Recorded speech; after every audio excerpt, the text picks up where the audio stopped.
To watch this class, it's very important that you've seen the first class on the muscular system. If you have, let's get started.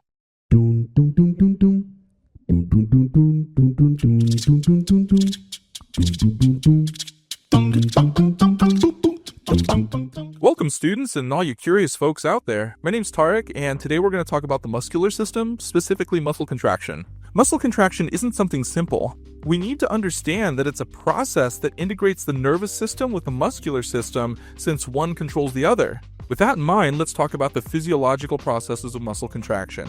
It depends on the availability of calcium ions, and muscle relaxation depends on the absence of those same ions. So how does it work? The contraction of skeletal muscle fibers is controlled by motor nerves that connect to the muscles through motor end plates or neuromuscular junctions.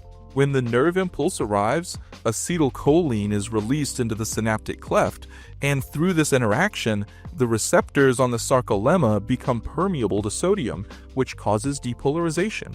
Then, the calcium channels, calcium 2+, open, causing these ions to be released into the cytoplasm by the sarcoplasmic reticulum.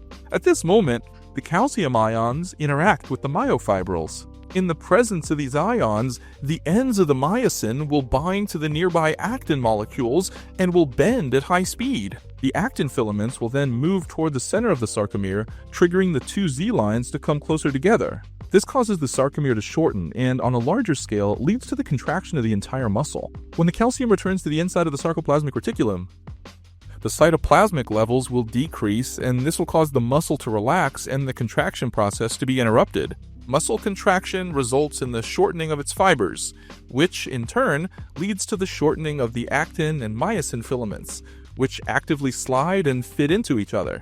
Skeletal muscles produce their movement by pulling on the tendons. The tendons, in turn, will pull the bones. Many muscles pass through joints and are attached to bones. Contraction brings a bone closer to or farther from the one it articulates with. So we can say that, in summary, what happens is that the nerve impulse reaches the nerve terminal and releases acetylcholine. Acetylcholine binds to receptors on muscle cells, the muscle cell membrane will depolarize, and this depolarization will lead to the release of calcium ions from the sarcoplasmic reticulum into the cytoplasm. These calcium ions form a complex with the contractile proteins.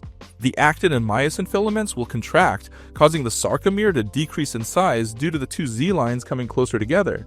As the sarcomeres contract, they come together, resulting in the contraction of the entire muscle.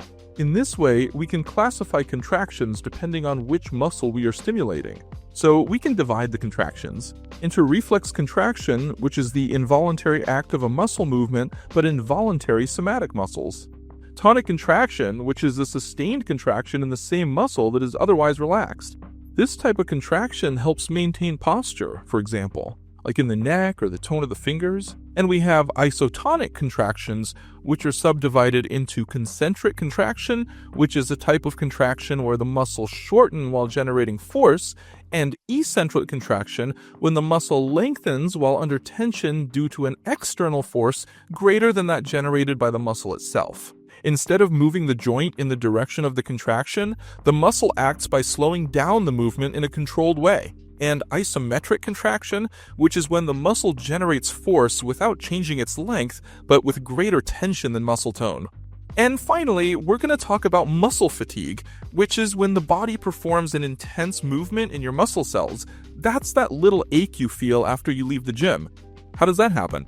When your body performs a very intense movement, your muscle cells will require a greater amount of energy, and this energy will be produced through a process of cellular respiration inside each muscle cell. We have a class about this process here on the channel. To carry out this respiration, the body will need oxygen at the site, and for it to be delivered to the right place, it will need to increase the amount of lactate.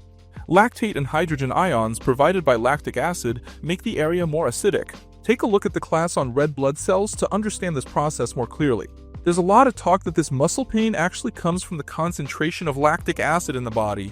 However, contrary to what people think, some studies indicate that muscle fatigue is actually not caused by lactic acid, but by hydrogen ions. These cause a decrease in blood pH, and the lower the pH, the more acidic it becomes.